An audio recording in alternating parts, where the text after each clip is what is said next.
A presidential administration can shape immigration policies considerably.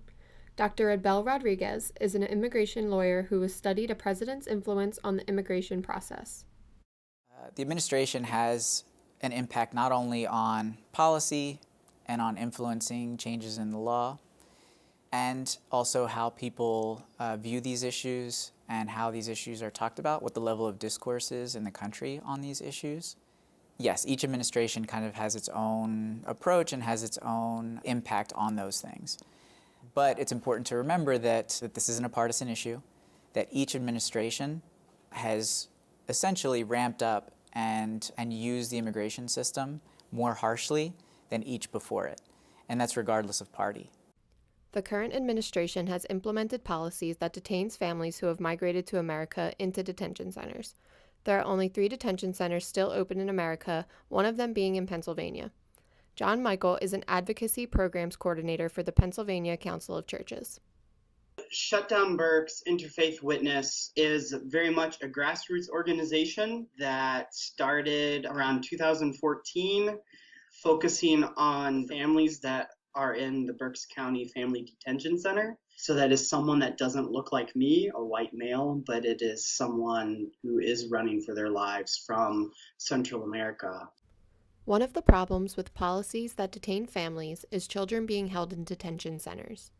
From the very beginning, we have been arguing that this center is not following the Flores Agreement because, there have been children in the center that have been held for much longer than 20 days, which is the agreement. We've had children that have been in there for over a year.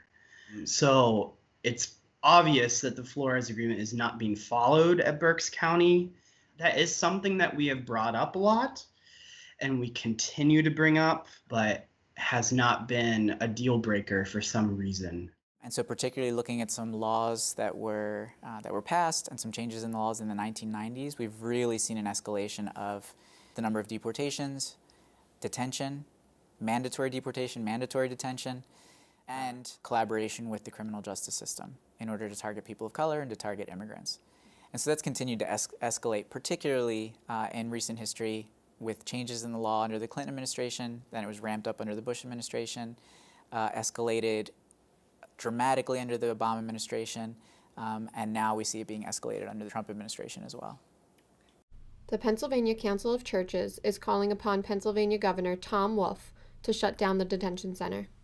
Ultimately, we're asking Governor Wolf for an emergency removal order, or ERO as we call it for short, and so that effectively shuts down the center and puts a hold on any immigrants from being put in the center. He is able to do that legally if it's proven that the families inside the center are at risk. Governor Wolf continues to say that he can't legally do that, and that there's not enough evidence to prove that there's forms of abuse going on. But the unfortunate thing is that there's documentation of abuse on the Department of Human Services website. A former guard was fired for rape. So we know that there has been forms of abuse. And so we just wonder, well, what does it take for an ERO to be issued, if not rape? The immigrants being held in detention are helpless when it comes to taking action to change their situations. John Michael and many others are fighting to get their cases heard in court so they can finally be freed from detention. Primarily in terms of detention, we can look at laws that made it mandatory for certain people to be detained in detention centers or be deported from the United States without a chance to, have their case heard or have their story heard and be removed kind of outright from the United States. First step would be to even try and get inside the center. The second step would be to get legal representation from maybe the lawyers that we work with closely or other lawyers that we know are legitimate and aren't going to take advantage of the families or us as a coalition. And then I think the third step would be amidst that process to get them removed out of the center and into the community in a community setting, so then their court case can be heard and litigated while they're out in the community rather than in the family detention center. And then I think the end result would be asylum status.